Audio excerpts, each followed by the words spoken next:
All right, we are live with episode 11 of the Authentic You podcast, and I have my good personal friend, Lynsey, who is a real estate agent and covering Southern California.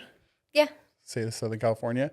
Been a little bit since my last podcast. This is the first one right back into it. So if we're rusty, 100% my fault.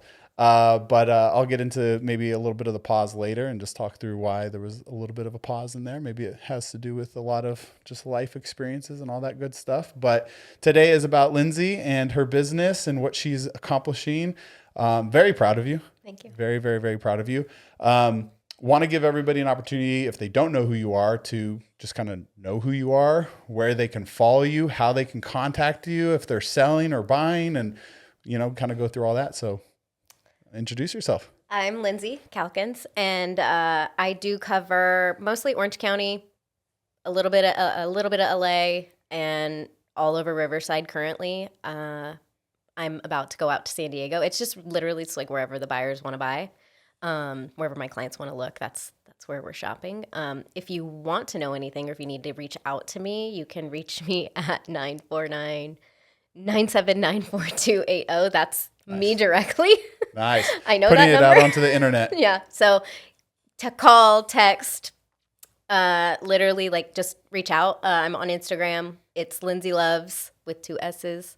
Perfect. They can reach out to me. Lynsey, I want to read to kick us off because I'm so proud of you. I actually want to read something that you posted on your Instagram that I thought was pretty inspiring, and greatly enough, you posted it yesterday. So you literally wrote this, and I think you were on your way to an actual posting or listing, I should say. So you wrote, 9 years ago today, I took a bus 2.5 hours both ways to my job in Laguna, seating guests at their 5-star beachfront tables.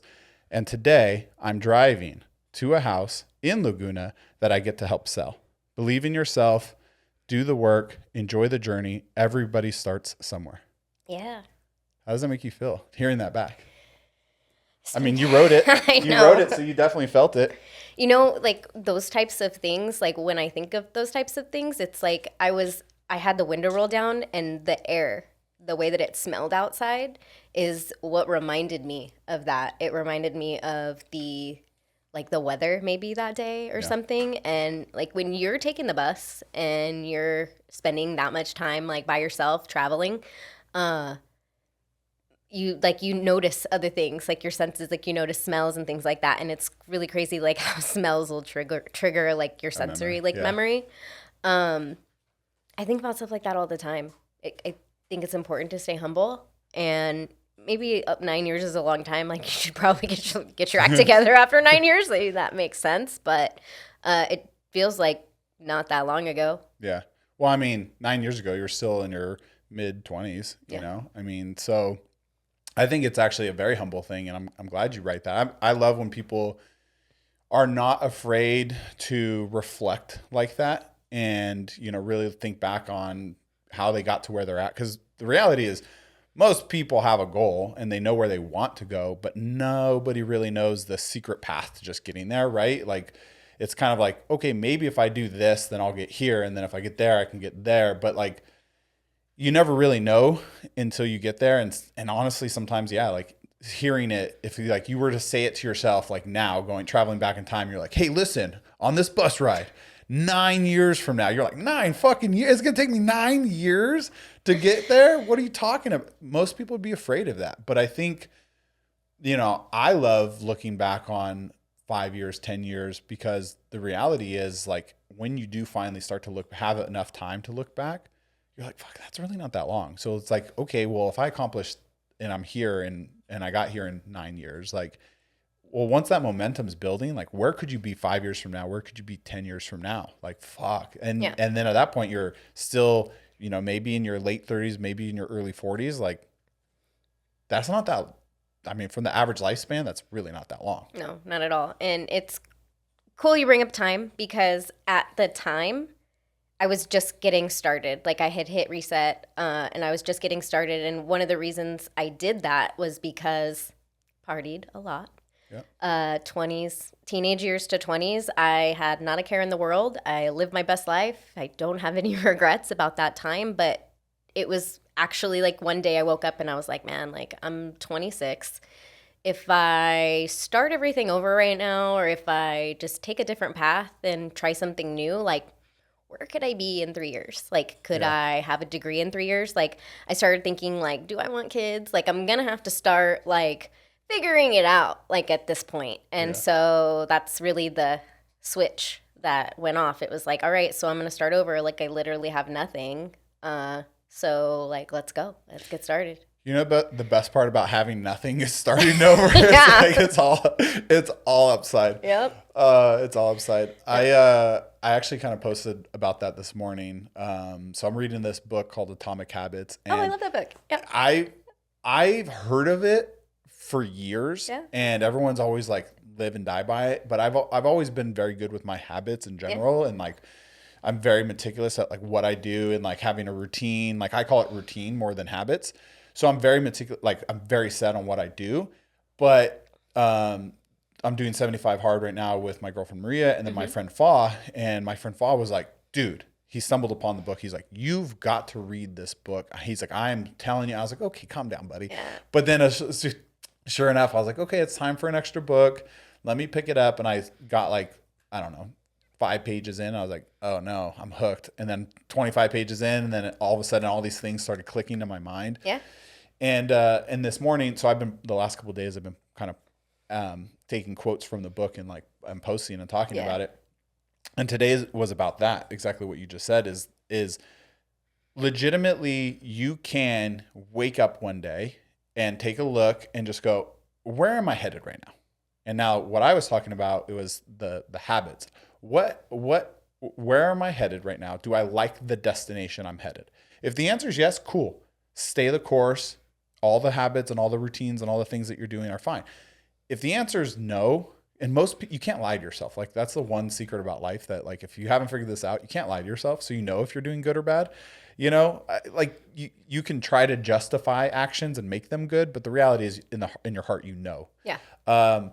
So I was just like, based on your habits, if you like the destination you're headed to, then cool, stick to those habits. Yeah. If you don't like where your destination is, maybe change 1 to 2 habits and see if in a little while after that you like that new destination better. Right. And if not, again, restart, reset. So it's good that you bring that up. Like I think, you know, people should consider restarting at any point in time. You could be 50, you can restart. I know plenty of people. I literally have talked to people on this podcast that are like, I'm 40 and I'm pushing reset. Like, okay, cool. For sure.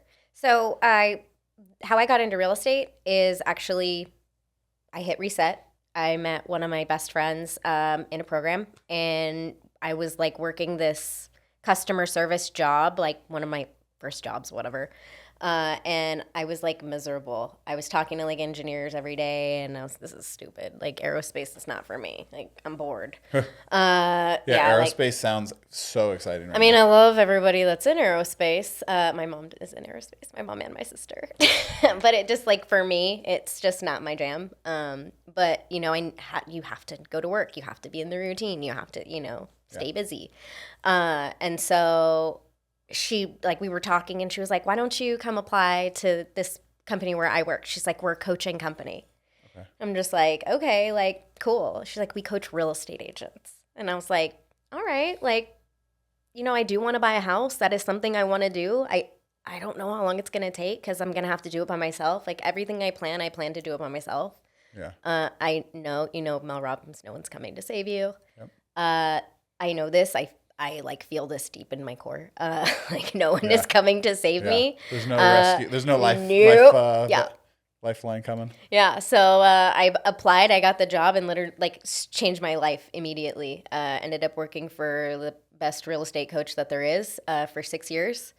And during that time, I got close and I got actually, you are the sum of all the people you surround yourself with. Yeah. And so consistently having conversations with just high level, top producing team leaders, broker owners, the coaches that coach them every single day for 6 years, like building a new little section of this whole like big vision that the CEO had, like being a part of that was so big for me. It was like my entire, like who I was, like working so hard for these people, being everything that they needed me to be, and just a tiny bit more, like, you know, because I work harder than everyone else. Like I'm going to work the hardest. So when that journey ended, it was kind of like, I don't know what I'm going to do.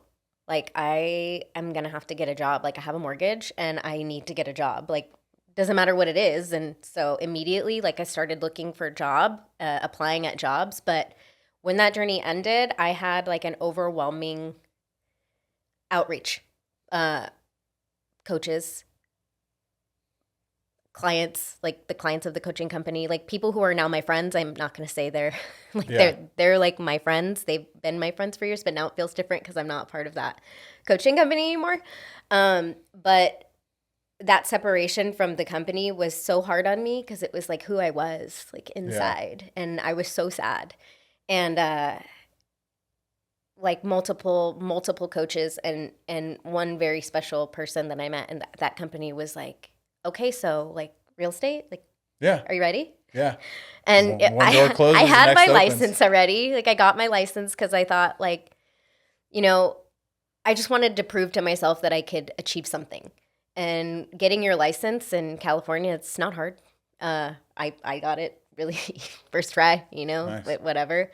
And it's, you don't do anything with the stuff you learn. It's just memorizing stuff. It doesn't apply to actually doing the business at all. Fuck, that's funny. We got to come back to that. Yeah, no, like there's nothing like, they want you to like, you're supposed to know like how many square feet or in an acre. Like nobody cares about that. Like you could Google that, ChatGPT it, like nobody cares. Anyway, so the conversations that I was having from these people who were reaching out for me, like contacts from this company were, even the CEO, like, I'm not worried about you. Like, it's time. Yeah. Like you were never going to leave. Yeah. Like, I was laid off. I don't think I even have told anybody that, like anybody that doesn't know, you know, cause like my feelings were hurt, you know?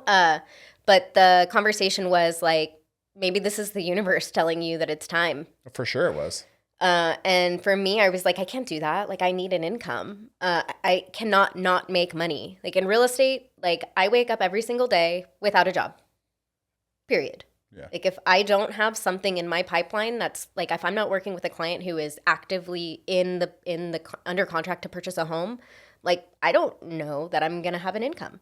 Yeah. So those are the things that people hire coaches for, you know, to get into the habits and make sure you're held accountable. That company's mission statement is holding professionals accountable to fulfill their greatness. So it's like accountability, like just give me the directions and I will follow them.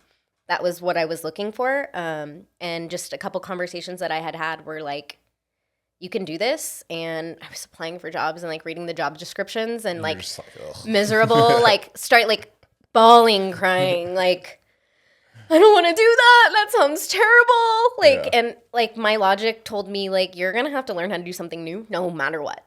Yeah. Like, period. So that's a good way to look at it. Like you are starting over. Like you have Christmas basically to figure it out. So like, let's get talking to some local teams and figure it out. So I did that. So, yeah. And so, okay. So there's a lot to like kind of unpack in that because obviously that was like a huge transformational period of time, right? So you basically made the decision you wanted to, you got kind of pushed into an industry, which you ended up falling deeply in love with. Oh yeah. I didn't even talk about that. And then, yeah, I mean, so now you're in love with this industry. Oh, yeah. You're being trained by the best people possible and you're being compensated to do it. So there's almost no incentive to leave. Nope. None. So what's crazy about that is then now all of a sudden you get pushed out, right? Because whatever, the company goes through its growth spurts and down spurts. Yeah. And so they got to do what they've got to do, which is part of business. And I think sometimes people, you know, I think you thought about it the right way. You're like, okay, it is what it is. Mm-hmm. Like, but I have to work and I have to come out of this on top. Yeah. So I feel like that's a good life lesson for anybody that might be like, they're on this path and all of a sudden everything's easy, right? Maybe not easy, but you're going to work every day. Yeah. You're working with people you love. Comfortable. Right. Yeah. You're comfortable. You're getting a paycheck. Bills are being paid. But ultimately, you're not really at the destination you wanted. So who knows how long you could have ended up if the layoff didn't happen. Forever. Yeah, you'd still be there, right? Yeah. And so all of a sudden, through an adversity, which I think almost everybody is going to face either at one point in time or multiple times in their life. And I feel like it's an every 5 to 10 year thing. Everyone pulls some types of adversities, and majority of people, when they're hit with that, they just revert backwards, or they revert back to what they're comfortable with. So instead of learning a new skill like you did, or realizing I'm going to have to learn a new skill, they just kind of copy, repeat, rinse, repeat. Like they just, oh, well, I'm in this industry and I work for this coaching company. Let me just go find another coaching company. I did that. I like immediately, like right away, like reached out to a couple of other coaching companies that I'm familiar with, that I know people at, and like, hey, like what's going on there? And I had a coach that I knew that I worked with in the past tell me like, you can't work for me. Like you have to go do this. I would love to have you, but no. Yeah. Like literally like just rejected. Like you're too good for this. Like I can't enable you to do that, which that is love. That is love. Yeah. Like, for someone just to be like, I would love to have you because I know you're amazing, but it's not what's best for you. Yeah. I mean, I think people should realize that no can be an opportunity. Oh, 100%. No to something that's easy for you is, like you said, it's actually a blessing in disguise. It's love, you know? And so, okay, so then now you fast forward a little bit, right? Yeah. You got your license. Now we were talking a little bit, I think, before the camera was rolling. You have 5 properties at escrow? I think there's 4. Okay. It's 4. Yeah, I'm not going to jinx myself for what's going to happen tomorrow. So there's one that's like... We'll find out when this posts. Yeah. And then I'll have to update the number. Well, year to date, I've closed 8 transactions. So I think we're just in September now, and I'm a brand new agent. So I started in January. I signed with the team that I signed with in January. I spoke with multiple local agents and brokers that I already knew because I was working with them before. Yeah. To see who was the best fit for me. So like my role at my previous job was actually vetting the team leaders to see if they were a fit for that team program. That's awesome. And then I got to sit in on these retreats where the whole focus was recruiting the right agent to your team. Who is that person? What do they look like? How do they act? What is their personal life? Who are they like as a human? Yeah. And like that was my role. So I got to sit in and just like learn how to be the best person possible for the next job. Like over and over and over again. And you would think that would be like a sign from the universe for me to be like, okay, like I know how to be great. Like get out. No, I was so comfortable that like that was never going to happen. So when I went to look for teams, like I was like, I have all these questions for you. Yeah. Like tables have turned. I am in this interview process. Like I'm looking, like I had team leaders reach out to me to tell me like, hey, I heard like you might be interested in joining a team. Like, would you like to come and have a conversation with me? Would you like to come and sit in on our team meeting? I would love to talk. Like, so out of nowhere, I have all these like people reaching out and I'm just like sad, and I'm just like, shit. Yeah. No, but the team that I chose actually, I did meet them through the company that I was at before, and I was introduced in a group text, and I also personally worked with this gentleman, and I was so resistant to go and talk with him. I like had a little tiny bit of a grudge against him, and like my perception of him was completely wrong. Yeah. Just from like the minimal interactions that we had, so I ended up like. That was my number one choice, like out of everything that I did. So sometimes it's sometimes it's a sign of respect. There's been plenty of times where like I've been resistant to work with certain people, but I'm like, well, why? You know what I mean? And then I didn't ask. I didn't ask. I had a coach call me out on it. Yeah. I told the coach, I was like, I don't want to work with him. And he was like, well, what's the deal? Like, what's your problem? And I was like, he didn't sign up for coaching with me. Yeah. And he was like, who cares? That is not, he was like, get over it. Yeah. He was like, those are 2 separate things. Like, Yeah, the business emotion and the professional emotion is so different from that personal kind of, trigger. Like sometimes like our brain and heart tell us one thing but then our gut and senses and everything else tells you another, or experience tells you something else. And it's hard to kind of maybe not necessarily ground yourself in that, but sometimes it's happening for a reason, or maybe you were resistant to it for a period of time for a reason, and then now it's like, look what happened. You know what I mean? So I just want to fit in. Like that's my thing. Is like I felt like before I fit in, and so fitting in has always been like a huge. I care what other people think. Yeah. Like like that's. I think most people do. Yeah, but I mean, it's like an addiction to being addicted to what other people think of you is like the worst thing. And now for my job, I get rejected all day long. Yeah. Like I am literally like all day long. People tell me no. Yeah. Yeah. You know what? It's interesting. But that's how you build. That's why you're becoming so well-rounded and why you have so many things that you've transacted on already year to date and or are in the process of closing. Because just hearing those numbers, to me, that's for a new agent, that actually sounds pretty high. Oh, it's not easy. Don't be fooled. Like, okay, so there's all these jokes online. You'll see things like, oh, she was a bartender, didn't work, or she was a bottle girl and now she's a realtor. Like, okay, those are funny jokes, but like, okay, like that's fine. Like, really doesn't matter where you came from. It's like, are you going to be able to get the job done? And being a successful realtor is so much more than just being able to sell a house. Like I am not trying to sell houses. Yeah. I want to be the most knowledgeable about what's happening in the market so that I can advise my clients on what decision is the best for them, their life, and where they're going. Like that's what I want. Like I care about the person, and I shouldn't take on probably as much emotion as I do, but I had such a good experience when I bought my house. That feeling of like, you're not supposed to have pride, but I like to be able to buy a house. I bought a house with my mom. We bought a house together. It's like from where we came from.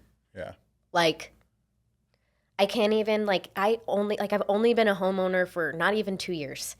And just my life is so much different than it was 2 years before that. And it's okay when you set goals. You're not setting goals like with you're supposed to set them with a timeline, but I don't know, or what is it? Dreams are just right. I know what you're talking about. I have no idea what it is. I know that quote. I know what you're saying. There's like a quote where it's so much cliche stuff, and I'm just like I roll my eyes and I'm like, yeah, duh. Like yeah. It's like I don't know. Dreams are not tangible until you have a goal, and goals aren't tangible until you write them down, and so, I don't know, something like that. Yeah. But the thing is like, I mean, right now, and you'll probably be able to speak to this way more than I would, but like I look around. And I talk to people all the time, and that is their number one goal. Their number one goal is, I want to buy a house, especially our generation. I feel like, so I was fortunate enough I bought a house before I did anything. I bought a house when I was 24. Yeah. And I always wanted to be like you. Well, but here's the thing. To be honest with you, I never thought it was an accomplishment. For whatever reason, I didn't actually think it was an accomplishment. It's just what you do. I literally was just like, fortunate in that scenario, and it just so happened to work out that way. And it was right when the housing market crashed and everything. So I was lucky because the housing prices were cut in half, legitimately. Like the house that I bought, the previous owners had bought it they bought it brand new, $500,000. I came in, it was bank owned, $216,000. That was a steal from, but mentally at the time, I wasn't mature enough to understand those concepts. Also, I didn't understand how interest rates worked. So I was also very fortunate to buy with a super low 2%, 2.5 or 2.25 interest rate. I envy you. So steal of a deal, right? Yeah. Well, now you look around and I talk to people and I feel so fucking bad because, well, first of all the prices are, a good decent house, even in like a certain area. I mean, you're looking in California, $500,000 plus. Or more, right? I mean, $600,000 for like new construction. Yeah. And then the interest rate's 6 to 8%, depending on what's going on. Yeah. And then and then you think about the amount of income you have to hit that. And I look around, I'm like, there's no fucking way I would have been able to do that. If I was 24 years, if making what I made at 24 with the housing market the way it is today, there's no way I would have been able to buy the house I bought. Yeah. No way. Okay. So as a single person, I'm single. As a single person, Gentlemen, I am single. As doesn't mean I want to be, but it is what it is. It works for me now. The thought of what my mortgage payment is now, having to pay that by myself, it's unrealistic. Yeah. I was fortunate enough to be able to save a ton of money before I made this transition. Yeah, this. What is it? Before I took this risk. Yeah.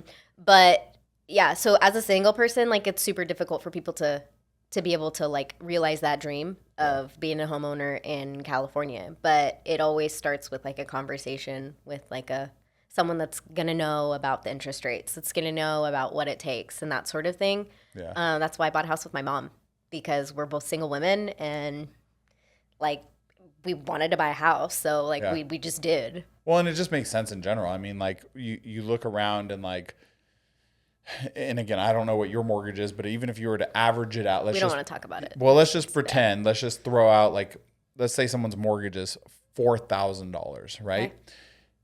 And you look at what it would cost as a single person moving into an apartment, you're talking about $2,500 to $3,000 already. $3,500. Yeah. So depends where you're at.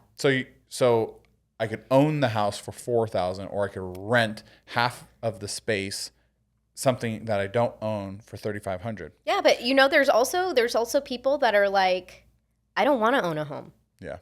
I don't want to own a home. I don't want to mow the lawn. I don't want to be responsible when things break. So renting makes sense for them. Yeah. I can help with that too. But home ownership is like in general, like it's the thing people talk about most. It's Yeah. Or I heard, I don't know. I'm not really sure. Well, in my 20s, I avidly used to tell people, I was like, oh, I'll never buy a house. How stupid is that? I think I remember hearing you say that. I 100% said it multiple times and I was wrong. Yeah. I 100% said it multiple times.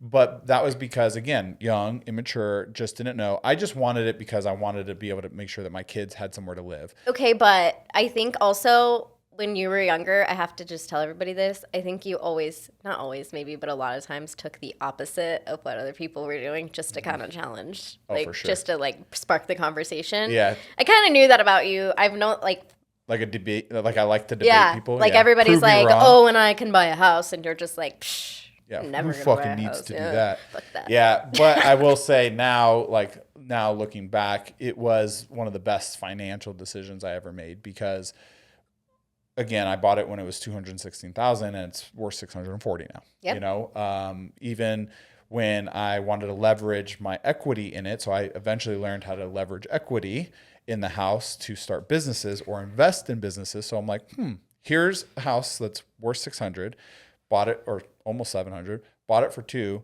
There's all this equity. I could lean against that, use that, put it towards business. Once the business is up and running, take it, pay it back. Didn't have to pay. Yeah. Didn't have to lose that, and never had to pay the interest on anybody else's stuff. I'm literally borrowing from myself. I made myself my own bank. Yep. Most people don't realize that. I didn't know that in my 20s. I know it in my 30s now. You know what I mean? So, okay.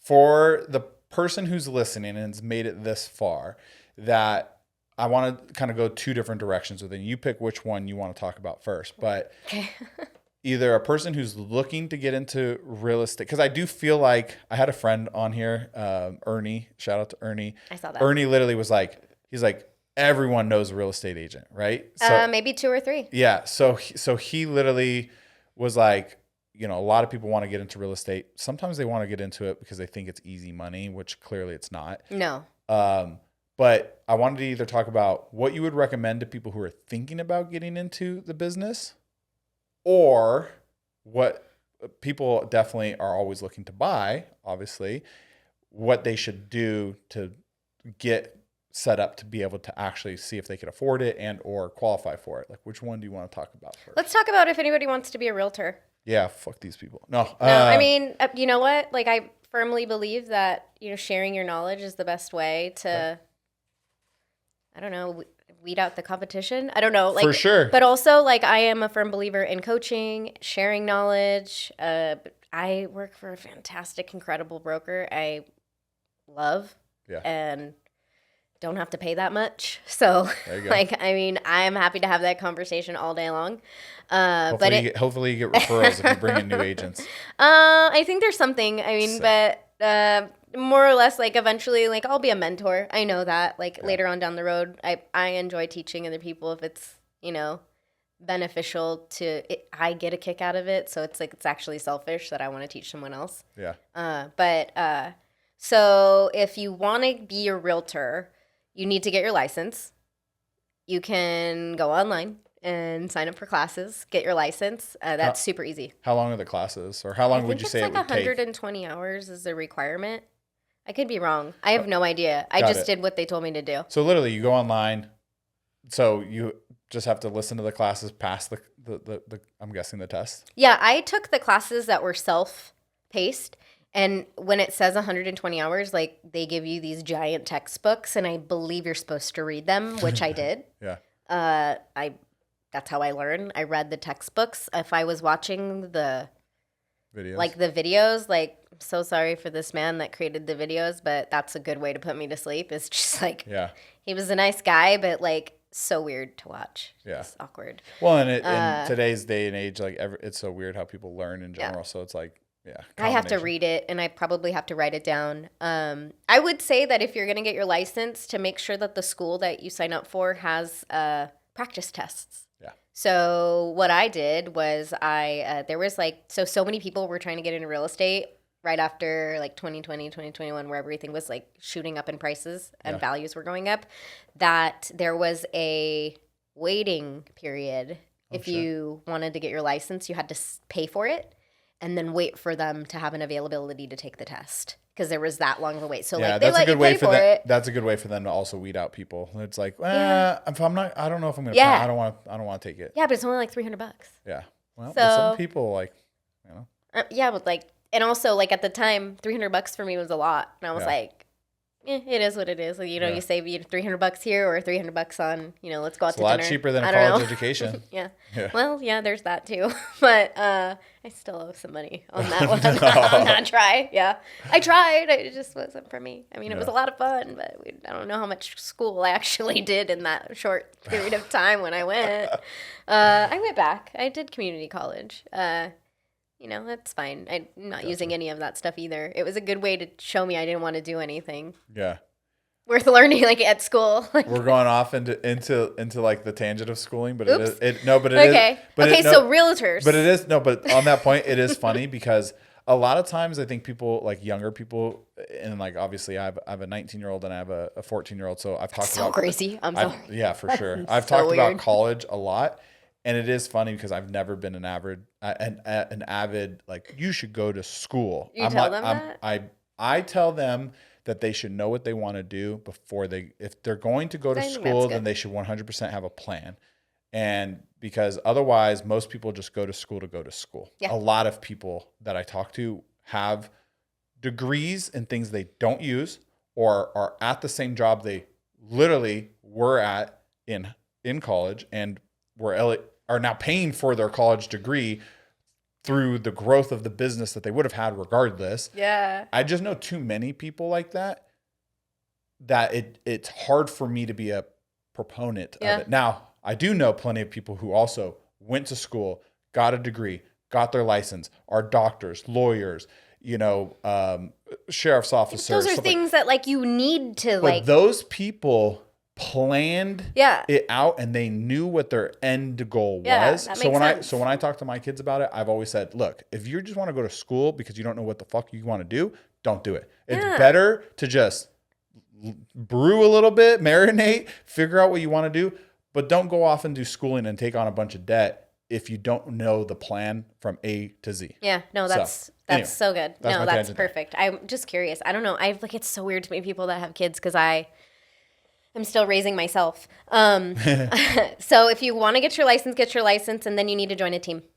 Join a team that has training, support, that's going to give you value as an agent, because working with all those teams, working with those top team leaders, they actually are trained to recruit people to their team to help them make money as the team leader, but they're not as profitable as teams. Like, you need to join a team that cares about teaching you how to be the best you can be for your clients. Now, do people pay to be part of a team, or do the teams legitimately just recruit people and you're... Only if I make something.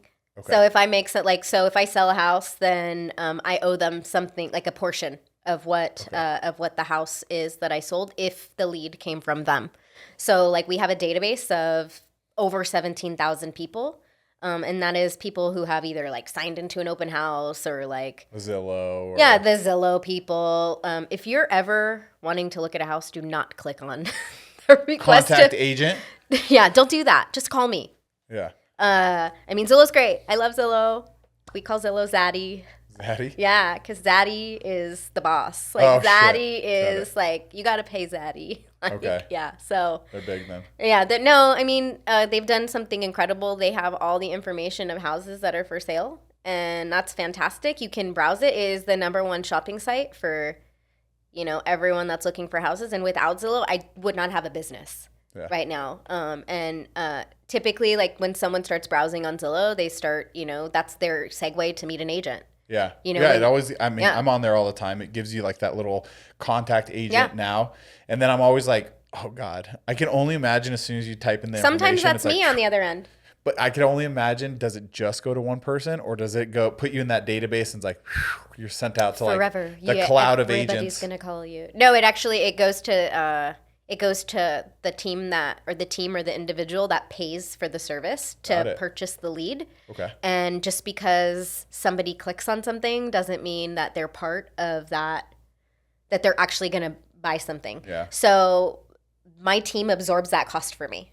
Got it. They have a contract with Zillow, so I don't have to pay Zillow on my own, because there's like, if they say that the statistics are like 1 out of every 20 people that you connect with will actually transact. Wow. But that's percentage wise. I mean, that just means it's just like any other sales funnel. Every one of those leads costs money. Yeah. Whether they're going to transact or not. So if you're just messing around online, like contact an agent, dude, you just cost somebody some money. Oh, for sure. Yeah. So I mean, if you're looking and you're serious and you want to give some other agent a chance, that's great. But like, I'm right here. Like, I'm Zillow certified. Like, I'm a premier agent with Zillow. I've proven myself to them. They hold me in high regard. I have, there you go. Some good Zillow reviews, based on feedback. 9 months of, what you're already accomplishing. Yeah. I mean, that's crazy. Yeah. Okay, so you go to school. You can do it online. You can take the courses. You take the test. You pass the test. Then you become part of a team. And the team you got to join a team. Okay. You got to join a team. You have to pay for MLS access, so you have to join a local MLS, a multi-listing service. That way you have access to everything that realtors have access to. You can see everything that's listings and what's coming soon and things like that. So you have to pay for those local dues. I think it's like $2,000, might be less. I don't remember how much I paid. I don't really want to talk about how much I've invested yet. Yeah. You mean how much you have to write off at the end of the year? No, actually, that's not what I'm going to do, because I would like to purchase another house. Oh. So I'm going to do things legitimately. I'm a brand new business owner, but the longer that I write everything off to show that I really didn't make anything, the longer it's going to take for me to qualify to buy something else. Got it. So right now I own a home with my mom. I want to own my own home for my dog. I want a doggy door for my dog. He doesn't have a doggy door right now. I think you can you can still write the cost off. It won't hurt your income. Sometimes it just depends. Like, get a tax professional. We are gonna write off. We had a plan at the beginning of the year before I even did this. I was like, okay, like, I was weighing out the risk immediately. Like, I was like, pros and cons. Like, how much am I gonna have to invest? How much do I have in savings? How much money do I have? How long can I go without selling a house before I can't pay my mortgage? Yeah. It's so, like, I'm on a strict timeline. Like, I have to succeed. Yeah. Like, there is no... God, I had my friend Carlos, who started a business. he literally had that too. He was just like, I had a timeline and I had no choice. Like I had to succeed. It was like do or die. Like he said it this way. He's like, there is no plan B. Right. There was plan A and I stuck to plan A. And even when things got hard, I pushed harder into plan A. Like, and that was what I did. Yeah. Yeah. Yeah, that makes sense. Okay. So yeah, get your license. Find a team. They'll help you figure out all of the navigating to join the MLS. Join the right MLS, the one that the team is using. Is like that's how I went. That's the route I went. There's a lot of like different pieces. Like the first team that I joined is not the team that I'm with right now. I did hang my license immediately after I got my license with one of my coaches, or one of the coaches I worked with one of his teams, just to kind of get a feel for like what they were doing and like how did it work. And that experience in itself was like, I need more from you. Like, I don't know what I'm doing. Like, I appreciate that you think that I should know this, but like, I have no idea what you're talking about. Okay, so then you got a little bit more aggressive. Because of the timeline, you need to get a little bit more aggressive with the team. Yeah, I just going to be switched. more of an active participant in your success. Yeah. Okay, that's good. Yeah, and it's really neat, like, working so closely with coaches. Like, any decision that I need to make that's for me is they're, like, super supportive. Got it. That sounds good. Yeah. Okay, so...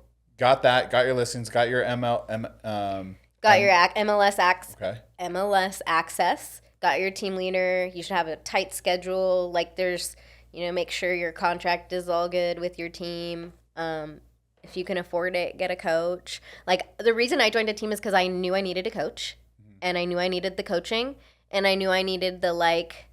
You're so great. You're doing what you're supposed to do. Like, I need a cheerleader. Yeah. Like, I need the attention. You know what? People undervalue a cheerleader. Oh, man. And people also undervalue coaches in general. Like, How many coaches have you had? Or, like, okay, do you think you'd be alive if you didn't have a coach, like, at certain points of your life? Like, I was thinking about that on the way here. It's just like, I don't think I'd be alive if it wasn't for that coach, like, that I had in high school. Yeah. I've been fortunate enough personally where I have not had to hire personally a coach. However, I did have a company that I worked with that spent over $10,000 for me to work with a coach for 18 months. Oh, that's awesome. And that coach really adjusted what I needed, and it really set me into a different like path. And then from there, I've done really good about finding people in my life and mutually benefiting from like whatever I'm capable of bringing as a personal, whether it's a personal mentor or a coach myself, giving that to those people. And then they give me something in return. And I've kind of built a network of different people to build that off of. Yeah. I don't know that I would ever put it out there for me to charge people to be a coach. I have been offered money to coach people. Of course. Which I take as a compliment. Well, you don't have to charge people, but I mean, like. Well, maybe you should. I don't know. I think of this, and I say this as humbly as possible, but I have a very set and busy schedule, and legitimately, my time is money now, and so I would 100% have to charge people if I was gonna be able to add enough value to them. 100%. I for sure know I would need to charge them for it. Yeah. But because I don't want to do that, I typically will give them whatever coaching I can politely and professionally and as a friend and as least time consuming as I possibly can. But I do it because I like to add value to that person. But I have significantly thought about eventually doing coaching or adding it in as part of my consulting business because I feel like consulting is somewhat coaching. Yeah. Consulting is generally it is 100%. Yeah, they're hiring you to. I do it for business, but I can see how it could help on the personal side. I just think it's got to be the right person. I see me saying no to 9 out of 10 people that reach out to me because I can see qualities in certain people. And there's plenty of times that someone's been like, "Hey, can I grab some time?" And they start on this. Can I shadow you? What happens is, and this actually happened to me. This was like the one that really got my mind to kind of change. This person legitimately was like, listen, I want to lose weight. I want to get my mind right. I want to start eating better. I want to start doing this. I want to start doing that. And he like was firing out all this energy and I could feel it. And I was just like, all right, listen, I'm willing to help you with that. And I won't charge you. I won't do that. But I need to know 100% that everything you just told me right there is legit. And like, you're going to see this fucking through. Cause if we're going to do this, like, you're going to do it. It's do or die. Like, you have to have that mentality. It's like, yeah. Sure fuck enough. Start and then just plummet. Like most people, they hit their goal and they revert back to all their previous bullshit. And to me, I don't want to invest time in 10 people and 9 of them fail because of they learn something and then they decide to go backwards on it later. I want to help that 10th and only person 100%, because I know if I help that person, they're going to see it through, they're going to do good, and then they're going to do what I did and help other people. Those are the people I want to help. That's something I see, like, so leadership in itself. Like, I watched leaders struggle with that, like, for so long. Like, there was like an aha moment that I had when I was right before I decided to get my license, where I was like at dinner or something with a bunch of coaches and some team leaders, and like they were just like, oh, like they never do what they're supposed to do. And I'm like, wait a second. Yeah. So you're telling me you are going to give them the instructions, tell them I'm talking about realtors. Yeah. You're going to tell them what to say. You're going to give them the instructions. You're going to give them the numbers to call. Yeah. And they're not doing it? Yeah. You give them all the answers to the test. Wait. So, like, here's the missing piece. When someone becomes a realtor, like, where do they get their business? There's lots of different ways. Okay? There's lots of different ways. But it's hard. Like, I really don't know a lot of people that could qualify to buy a house. Or maybe they can. They just think they can't. So that's why we need to talk. But that's what happened to me. Like, I didn't think I could qualify, but I started the conversation and was like, oh, like, let's go buy a house. Yeah. Like, it was like a week. I was like, oh, I can do what? Like, cool. Like, let's do it. Yeah, you guys would be surprised. Banks are willing to give you hundreds of thousands of dollars for the next 30 years, just like they're willing to give kids school loans for hundreds of thousands of dollars. So yeah, it's nuts. Yeah. I mean, you should probably pay the bills, but I mean, just the way that home values are going, I don't know. So team leaders are just like struggling with like, okay, like I have this giant team and maybe only like 1 or 2 people on the team are actually doing the work. Yeah. And it's expensive to lead a team like that, and it's frustrating. Yeah. And so like I see it or I used to see it all the time. I'm not in anybody else's team's business anymore, but I know for me, like I cannot let my team leader down. Like he gives me instructions and like I do it. Like I do everything that I'm supposed to do, and I need to get better on my time. Like I'm supposed to prospect for an hour a day and I'm just like so busy. It's an excuse. Like, if my coach is watching this, I understand it's an excuse, but you got to create a new habit. That's what I've learned. New habit. My gosh, what I've learned is if you want to tie a new habit, if you want to create a new habit, most of the time we're so busy. Like productive people are so busy, so it's hard to be like, oh, I want to start a new habit because there's already a list of habits you already have that are working that you look at it as like if I add this, then I have to take away this. So I've learned now you have to tie new habits to existing habits. So it's like, okay, well, if I'm going to prospect, well, what's something I already do today? Well, I already take time to, walk my dog or drink that cup of coffee in the morning or listen to that audiobook or watch Netflix or this or this. So you tie it to a habit. Netflix. Yeah. You tie it to a habit that you already have. Yeah. You tie it to a habit you already have. And then there you go. Prospect for an hour. All right. Break it up into maybe 2 30-minute tying it to something else. Yeah. I'm working on it. It's been just like I usually can get it done, but like since I made the commitment like 3 days ago, like I haven't been able to do it. I did it the first day, but it took me the whole day. Yeah. To actually get it done, and well, that might be the way to do it. Start. Yeah. So yeah. So these teams. So when you have a team leader that realizes that they have multiple people on their team that aren't succeeding, or not that they're not succeeding, it's just too expensive. So do they cut them? Mm-hmm. Okay. I mean, a good team leader would. Yeah. I've seen lots of things like over the years, like somebody that had a team, they're just like, not going to be a team leader anymore. Decided, team's going to break up. Yeah. Like, it doesn't work for me. It doesn't work for my model. Like, I'm just going to do all the work. Like the theory behind getting yourself a team or building a team is to give yourself more time back. Yeah. So like, I'm all about a standard operating procedure, an SOP. Like, you give me the instructions and I'm just going to do it. Like, I need a step-by-step so that I can do it until I memorize it. So that, and the real estate stuff is all these contracts and things, where am I supposed to put this? And, like, all I need to make sure is that my client is protected. Yeah. Like, what we're writing in this contract is in the best interest of my client at every single step of the way. Yeah. But I forgot the question. Well, it's about the team lead and then breaking off people. Oh, yeah. So if they have this team and they're not performing and they're not following the SOP, then they get cut from the team.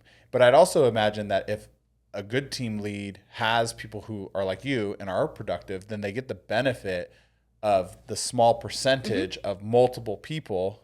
And not to say it's like a pyramid, but I mean, it's not a pyramid. It's not a pyramid. No, but they get percentages off of each person, which is great. Yeah, but the people that make more money pay less.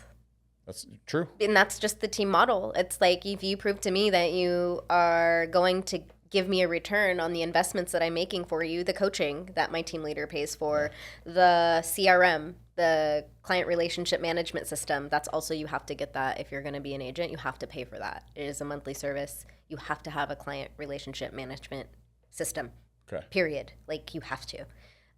It's like, where you put your contacts and their birthdays and their addresses and things like that. And I care about people's birthdays. I know when their anniversaries are. I do stuff like that. I don't know what other agents do, but that's just who I am. Yeah. So I need a place for that. My team leader pays for that for me. All these things he pays for, I could not be a solo agent. Yeah, it would cost you so much more money. Oh my gosh. Like, I don't have the money to do it, to try it. So, like, the theory is you join a team, you learn everything you can, and then eventually you grow out of the team and build your own team. Not saying that I'm going to do that, but that's the hope. Yeah. But for now, I think the biggest thing is, like, I am hopefully setting an example for people that just, like, need to do the work. Like, this is probably the hardest thing I've ever done. Yeah. And I enjoy every second of it. Well, that's one of the reasons why I asked you to come on here, is because I'm obviously watching your journey firsthand, right? Knowing you from the past, watching you do the coaching first and then becoming your own agent. Mm-hmm. Like, one of the things that I've really been inspired by, and then I was like, shit, like, I really want to have you on here to talk about it, is literally that. You took the leap of faith, you saved up, you made the investment, all while buying a house. Mm-hmm. And now, you're sitting here going, okay, what's the plan? Perfect. I'm going to execute that plan to the fucking T. And then I've been seeing you constantly get reshared by, I'm assuming, the team leader or multiple. That's Colton. Yeah, or people within the team, where he's like, here is an agent who's being successful and is accomplishing XYZ that we talk about all the fucking time. Yeah. And why? Because she's following the plan that was set. Show this many houses, have this many people in the pipeline, talk to this many people.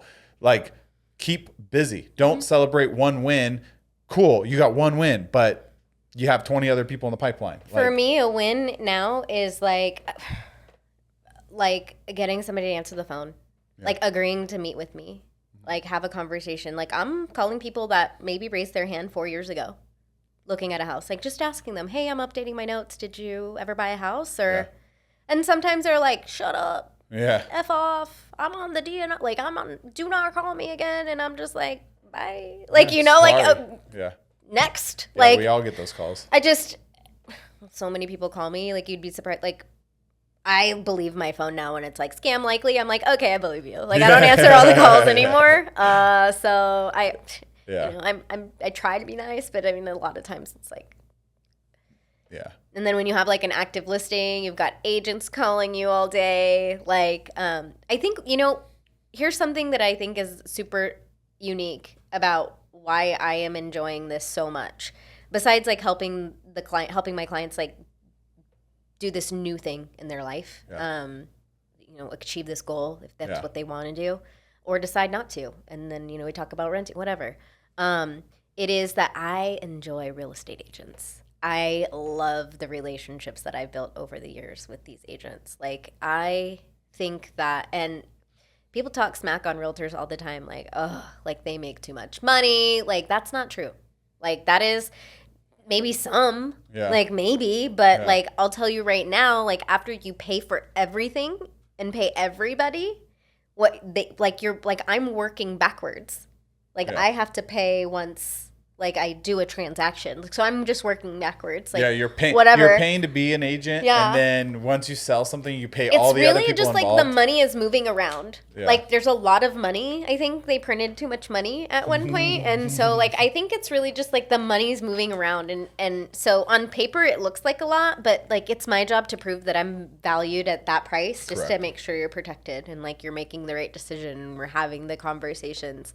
But yeah, I love realtors. Like, I love the dynamics of, like, the different types of personalities that, like, you know, like, you've got, like, these driver people calling, like, hey, you know, and, like, their attitudes towards you. Like, if you have something that they want. Yeah, the way that the emotional, and then it's voice like, cues. Yeah, and I've built so many close relationships with realtors all over the country, and some in Canada, and some in Mexico, and some Costa Rica. It's just, like, I can help anybody that wants to move out of the state because I have a good friend.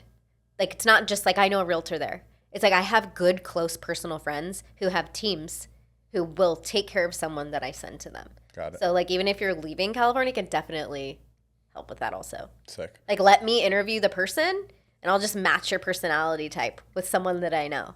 Okay. It's perfect. I like it. Yeah. All right, I'm gonna fire off some questions that I think people would want to know from a real estate agent. Okay. And quick answer. Don't have to. I mean, you can get into each one. Okay, I'll make a deal with you. I'll answer as honestly as I can. Okay, sounds good. So sounds good. So no, I'll be honest. So okay, we'll start with the easy ones. What's the average time somebody calls you? They're ready to go. They're pre-approved. They know that they can buy a $1 million house or up to $1 million house, let's just say. And like, what's the average time it's taking right now from start to close? Start hiring. Like, they reach out to you, they make you their agent, to then they're moving in. Like, what's the average time right now that you're seeing? It took me 69 days to get someone under contract. Okay, 69 days. Mm-hmm. Okay. So that's I don't know if that's my average, but I think in general it's like 2 months or so. Okay, got it. I mean, who is ready with money in their hand, like to buy a house? True. I don't know. True. Like, yeah. They're not. I mean, I would have. Assumed, I mean, if you are, call me. Yeah. I'm happy to be that cash like, buyers. Yeah, that's great. But like those people usually have their own person, or like maybe a lawyer that they think was going to get them a better deal. Which most people don't. Never happens. Most people don't get pre-approved. That's the problem. That's why I asked that easy one first, because it's like like the pre-approval process. I actually work with an incredible lender, a couple of them. If you have everything that they need, that it's like days. Yeah. Perfect. So, I mean, and a pre-approval is different than a pre-qualification. Your bank's going to send you stuff that are like, yeah, you can qualify for $1 million. We'll give it to you. I personally don't like to work with banks as lenders because they take too long. Yeah. And in the market that we're multiple departments. Yeah. And I can only talk to them 9 to 5 and maybe another state, which is not good for me. And who am I? If I'm going to talk to Fred tomorrow, I'm going to talk to Mary the next day. Like, I need somebody that's going to be start to finish on my transaction the entire time, because that's what's best for my client. Yep. If I'm representing the buyer. And also, even when I'm the listing agent and I'm vetting, like, who do I want to accept the offer for my seller, I am talking to their lenders to find out, like, what is, like, can they actually perform during this time frame? So here's the thing.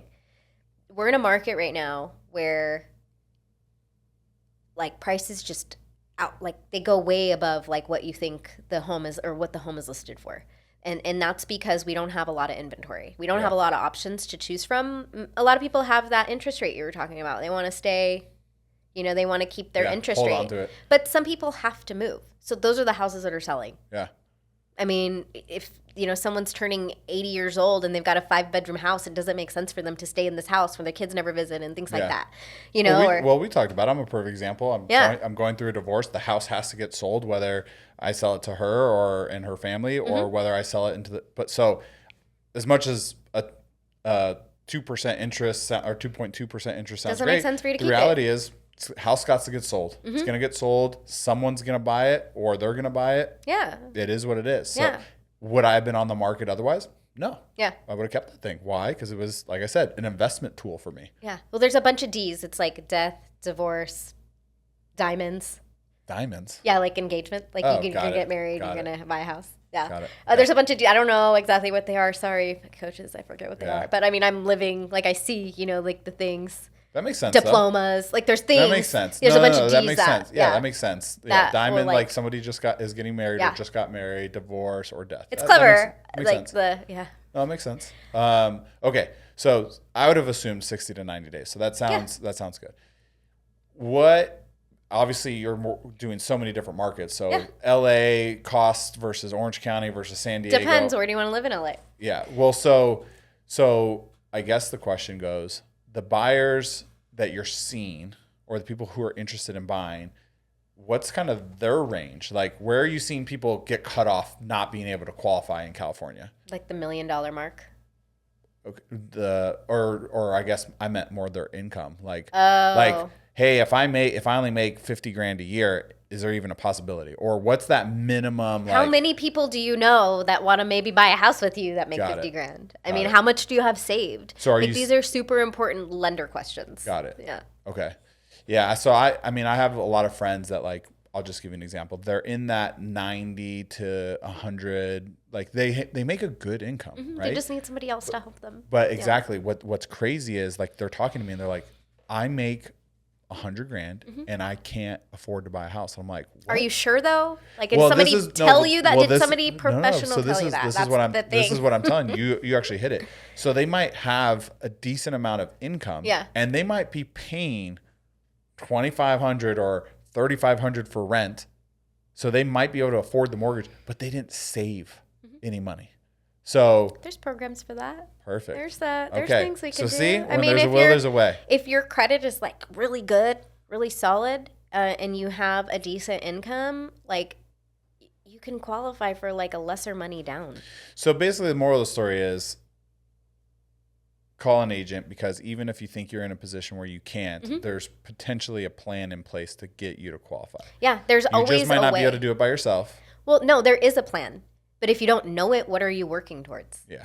Okay. Like, the initial conversation has to happen. Like, you have to have that, like, where am I at? And that is a lender question. But I work with these lenders that are just, like, so, like, dynamic. They know all of the details. And it's up to me to take what they can put together to apply it to what you're qualified for, what you can get. Like. Okay. I'm going to ask you this question. I totally understand if you say not answering that or I don't know.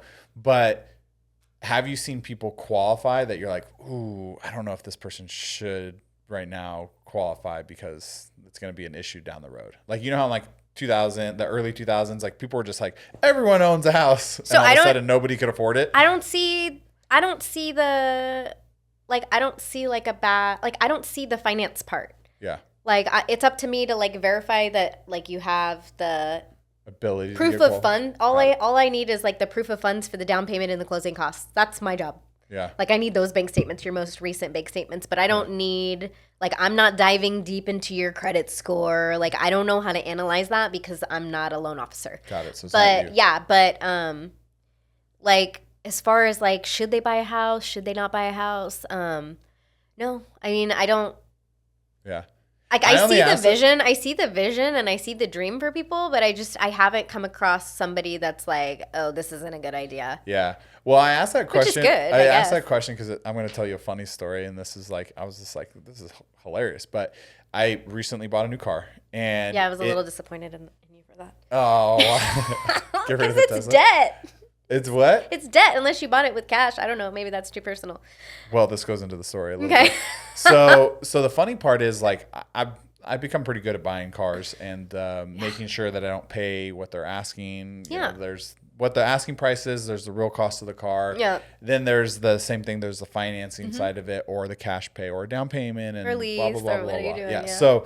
So the crazy part is, and I, at this point in stage of my life, I don't want debt. Like, that is the one thing, unless I'm leveraging the debt, like a house or something like that. Yeah.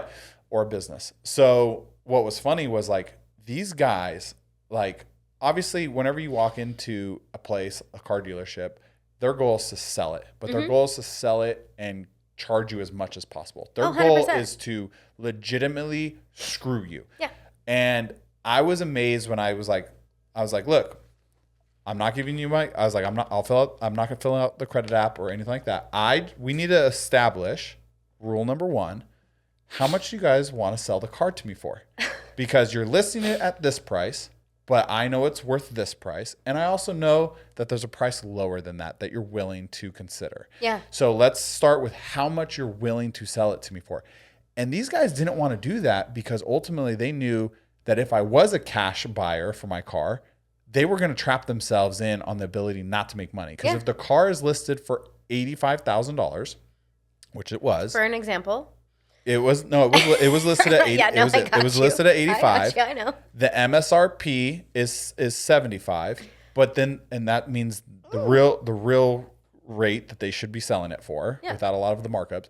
And then there's the real cost that they probably actually purchased it for because they buy it from themselves, right? And then usually what happens is if they sell it for 64 or 74,000, then they can make money on the interest rate because they're their own bank. BMW is their own bank. Yeah. So the problem is like in that process, they're literally trying to figure out if I was going to be a cash buyer or not. Yeah. And they were like, shit, because all I cared about, I was like, I don't care about the credit. I don't care about the down payment. I don't care about any of that. I just want to know how much you guys are willing to sell this car for. And they realized, especially when I left, that they were like, shit, like he really is going to buy this car, but he wants the best deal possible. Yeah. The problem was in between that, and this is why I wanted to tell the story. In between that, they were like, we'll sell the car to you for 70, right? Which is lower than the MSRP, but you have to finance it through us. And we want $5,000 down, $10,000 down, whatever it was. And then our interest rates are going to be 6%, 7%, whatever it is. So they basically turn this $70,000 car, $75,000 car into almost like $100,000 car. Yeah. And some people would be like, and then the common question for them, any car dealership, what are you willing to pay per month? Because if you say I'm willing to pay $1,500 or $2,000 or whatever it is for that fucking car, the crazy $100,000 car, they're going to, sure, they'll figure it out because they're going to make that money and they don't care. They will they're going to be the bank and they're going to they're going to give you that loan. And so it amazed me. I was like, wow, like you guys are really willing to turn a $75,000 car into a $100,000 car. And regardless of what my income is, you're willing to just sell it to me like that. And they were just like, yeah. Well, they don't care. They don't. But here's the thing, like, I don't have the like money conversation so much with my clients. The money, like we talk about affordability, and the lender that I work with will research the property, pull up the property tax and Melrose and all that stuff, and like I give her like if we really like a house, I send my lender the address. She looks up everything, and she does like a breakdown of what a monthly payment would look like for this particular client. I get on the phone or Zoom or whatever with my client. Are you comfortable with this monthly payment? Yeah. And before all this, like I have to know what we're offering, what is the fair market value, because a really good strategy that a lot of good agents use is they list the home for a lot less than it is to bring as much traffic through as possible. Yeah. That's what I do. And so I know that like I need to, just because a house is listed for $800,000, I just had this happen to me yesterday. I went and met a client for the first time who like clicked on Zillow and was like, I want to go see this house because it's, in Lake Forest, $800,000. Yeah. And it's a single family residence. And so like, I am going into this having already known what the actual value of the home is, what the agent on the other end is doing, what they're expecting to get for the home. And then based on the condition that I see in the photos, and I already had a conversation with the listing agent before I met this client, and I already know what the market value appreciation is in that neighborhood for homes just like that. Guessing it's not $800,000. Oh no, we're pushing $1 million. I mean, even with no improvements, this home is basically original. This house will sell for a little under $1 million. But these are all things that good agents do before they meet anybody, before they show you a home, before the expectation has to be there. Like for my clients who I am working with a mother-daughter right now, this is like so heartwarming to buy a house. Yeah. And I could get chills. And we just opened escrow. And we probably have seen upwards of 30 homes together. And we've got a type super, what is it? I'm like missing the word, sorry. It's okay. Analytical. Daughter. And we've got mom who just supports any decision daughter makes. And this sounds good to me. Yeah, I mean, like, yes. Like, I mean, but like, so the questions are there. It's just like, it's just proving to me that I know what I'm doing because I'm there to support them through this decision. And like, this is a hard decision for them. I did this with my mom. Yeah. And it was up to me to figure out if we were getting ripped off or not, or if this was a good decision or not. And I was diagnosed with anxiety after buying the house. And I was like, what? I was like, no, I literally was like, told my doctor my symptoms. I went back month after month after month, like trying to figure out what's wrong with me. Like I had this like major stomach problems all of a sudden for the first time in my life. And he's like, you know, let's talk about like what's going on in your life. Like we're trying all these things and it doesn't seem like any of that's working, you know, like stress. Yeah. Like MRIs, like let's look at your intestines. And he's like, well, nothing's wrong. Like no tumors, like, you know, and I'm just like, nope, I'm dying. Like there's absolutely something wrong with me. Like, and I said, you know, it feels like I'm going to throw up all the time. Like every single day. And he was like, I think you have anxiety. And I was like, no, I'm not that person. Yeah. He's like, you say you bought a house? I was like, yeah, well, like, and he's like, that's like the most stressful thing that anybody ever does in their life. And I was like, oh, okay, so then it makes sense that that's what it'll go away. Yeah, so perfect. Like, it's fine. We're done. Like, I already finished it. And I guess now I've taken that role on for other people over and over and over and over again. And it's just like, now I'm wired this way. Yeah. And so this is like just part of who I am. So. Well, I got to imagine that the family that you're working with, like ultimately, it also pulls on their heartstrings too, right? And that encourages them to work with you because your goal is similar to a goal you personally had. Yeah. When I first met them, I didn't actually tell them that what they're doing is what I did. I made it all about them. They came to my office and met me. They were referred by a very good friend of mine. So basically just strangers. Yeah. And my friend, she reached out and she was like, so I know this, I met this nurse. My friend was in the hospital and I met this nurse and she was talking about, well, you know, I'm thinking about buying a house, but we haven't had a good experience. You know, we worked with a couple of agents and, you know, we're just very confused and we'd feel very pressured. And I think that's the difference between like, your question was, have I seen someone that shouldn't do it? Yeah. And for me, like I'm not selling alone. And I'm not selling a house. Like I am just guiding somebody through this process of their house, like process of their life. Like they want to buy a house and I'm there to support them in that process, to do the paperwork, to make sure they're protected legally and financially. And like, so that conversation, like I haven't seen anybody that can't do it because I'm not looking at their finances. Yeah. Or if somebody is like literally like, well, I'm afraid I can't make my payment, I'm just like, well, this isn't the time for you then. Yeah. Like don't start then. Here's the thing. Whether I help you today or 6 months from now or 6 years from now, I want to be the expert that you call. I want to be the realtor that you choose to help you make that decision. Like it doesn't have to be now. Like this is like a long game that I'm in. Yeah, like I love that. I'm not. No, that's good. And I think that probably encourages people to want to work with you because like I said, there is legitimately, I know plenty of people that are like, yeah, I'm a real estate agent, call me. I'm like, great. And then like 6 months later I look and they're like, they're fucking a car salesman now. I'm like, yeah. Well, it's hard. I mean, if you're not. Well, it goes back to what you and I talked about. There are people that legitimately they want the easiest path. And so they get into these niches of businesses and all these things. And they're just not passionate about it. Like you have to put in the work, you have to put in the time and you have to, I mean, you just said you showed these people 30 homes. Something like that. Yeah.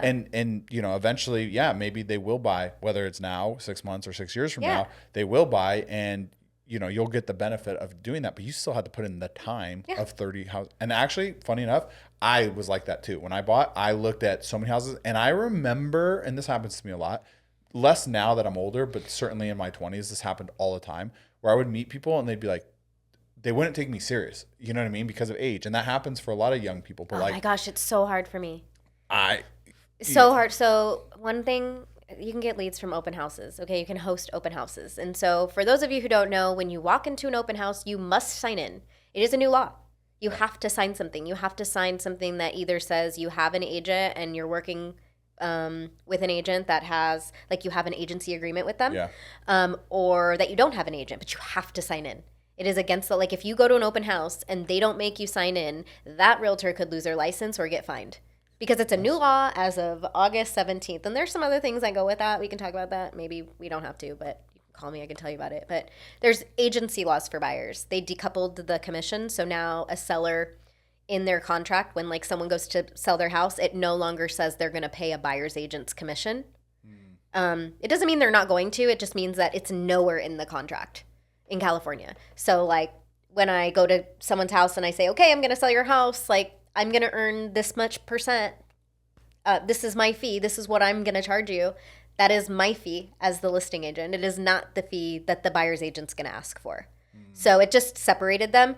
So do you have to have your own agreement with them? Yes. Got it. That is what it is. So a buyer's agent needs to have an agreement with a buyer to view homes, just to walk in. Yeah. So now, like when I meet someone that's like just calls from Zillow, or if I get an appointment from Zillow, it's like I have to have this conversation in the driveway. Yeah. Before they go in. Yeah. So it's like, well, have you heard of this new law? Have you heard of August 17th? No, it's like Section 25 I mean, QR blue. Unfortunately, I've already been doing this. I mean, I wasn't like preventing people from seeing properties, but like creating that agency agreement before we ever like start to look for homes, sitting down with a buyer to go through the entire process. Like, okay, so this is what our plan is. You know, what's your timeline, all these things. And then by the way, like my fee is 3% to represent you as a buyer's agent. And I'm going to try to get that from the seller. Yeah. I'm going to put it in the purchase price. We're going to negotiate it. I'm going to negotiate with the seller. Yeah, so they don't have to come out of pocket necessarily. Hopefully. I mean, that is the idea, but I mean, our team's already closed like 30 transactions since this new law, and every single seller has paid a commission. Yeah. And then the good agents, or the agents that know what's happening, are not going to be like counter offering my fee out of the offer, because my fee is my client's responsibility, whether the seller wants to pay it or not, if I'm representing the buyer. Yeah. So it's really just about like showing my value as a buyer's agent. Some people say buyer's agency is going to go away because, you know, you could just buy a house on Zillow. You just look at the house and agents just open the doors. Like, okay, like, I'm sorry if you have an experience like that with that type of agent, but that's not the type of agent I am. Yeah. Yeah. No, that's true. I mean, So just that point, like you brought up the percentage. So like if $1 million house, right, gets sold, 3%. So 30,000. Yep. But then you mentioned earlier, you have all these fees that you have to pay to all these different people. Yeah, that's super hard to talk about. Okay, so Zillow takes 8% of that 30,000 right off the bat. And then my team takes 8% of what's left over. Okay, so that, but at least not from the top. So right. Got it. And then I also owe my broker. And then I also owe my transaction coordinator. Yeah. I also owe, if it's my listing, I also have to pay for the photos and anything that we negotiated beforehand. If I brought in anybody to do any cleaning, anything like that, I have to pay for that. Yeah.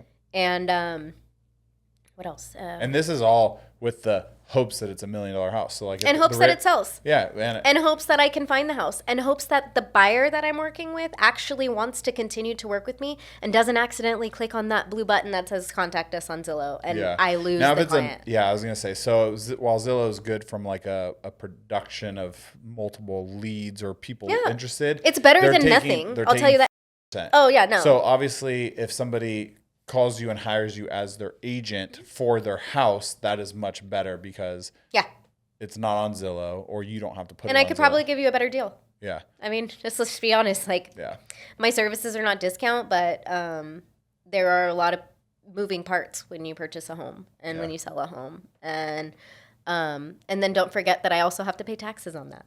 Yeah. So the taxes. Do you have to pay taxes on the full commission from the start, the 30? No, just what my check is. Okay. Yeah, just what my what is 1099 or whatever. Yeah, so whatever is reported to TXP, my broker, that's what my 1099 will be. So keep in mind, like I have an entirely separate account for my taxes. Like I divide my check up. Yeah. What check? Yeah. When's the last time I got paid? I mean, like last month. Nope, not last month. I didn't get paid in August. So But you know what's funny? But this is also like one of my good friends used to tell me, like he was like telling me for years, like when he met me, I was going through all these different things. And I had a W-2 job. I had a consulting business. I had another business I was investing in. And then I just had a lot of stuff going on. Yeah. And he's like, do you work with a tax professional? I was like, no, I go to H&R Block. He's like, what are you doing? Yeah. Now, mind you, he was going to school for business accounting. So he legitimately was like, dude, what are you doing? You must work with the CPA.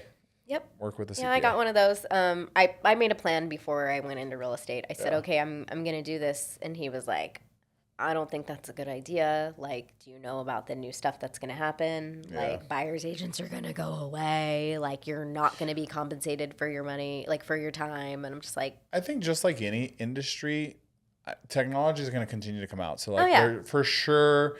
I mean, you look at what happened with taxi companies and Ubers, and taxi companies are still around, guys. Like, they made a more efficient way. Now, I will say I went to San Francisco, and they have that whole new self-driving Uber, which is like... Did you do that? Oh, hell yeah, I did. It was awesome. And to be honest with you, way cleaner and way more organized. Really? And if you were to say, hey, would you like to... And then I also recently just caught an Uber where I got in it, and the guy had the most amount of smoke ash I've ever had in my entire life surrounding me. And I was like sitting there with like all this smoke ash, and I got out of the car and I was like, I'm changing because I smell like cigarette now.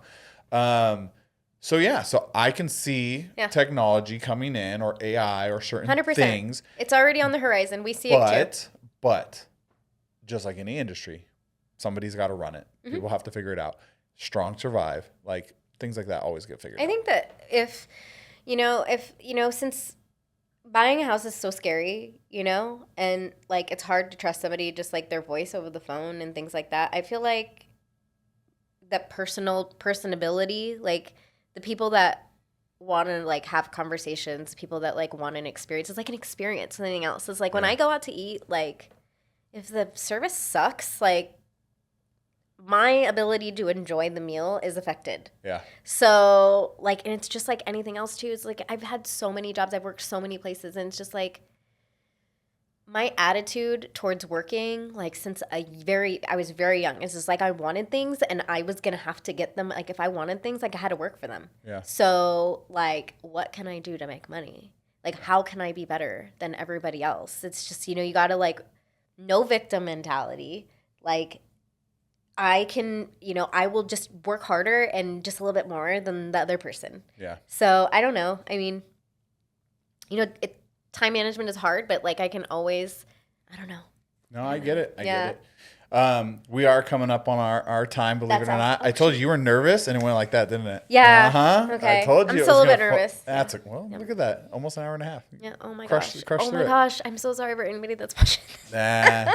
A lot of good details shared. So I guess so we can kind of close out. What would be your recommendations to a buyer coming into the market, and why should they work with you?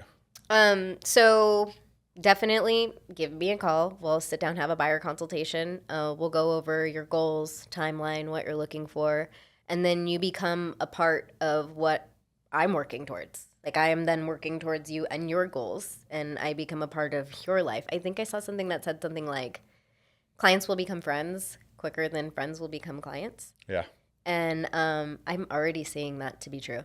Like, I am so involved in my clients' lives. Like, even now, like, after work closes, just like, we're just like, I want to know, like, did they take the trip? Did they have the kid? Did they, can I come to the wedding? Like, all the things. Like, so give me a call. We'll set up a conversation. I can meet you on Zoom. We can go have coffee.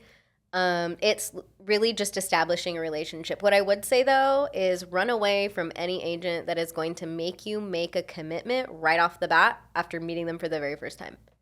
Because you may not vibe. I mean, technically, these contracts are like, you can cancel them. But like, I really like to, it's not I only, but I prefer to work with buyers who are exclusively committed to working with me. It just makes sense. I am absolutely the best choice. I know that. And it's not just me you get my entire team. Nice. So, I mean, that's super beneficial. It starts with a conversation. Give me a call. Perfect. Shoot me a DM, anything like that. But I'm not going to try to sell you the house. Yeah. That's not going to happen. No, that's awesome. Yeah.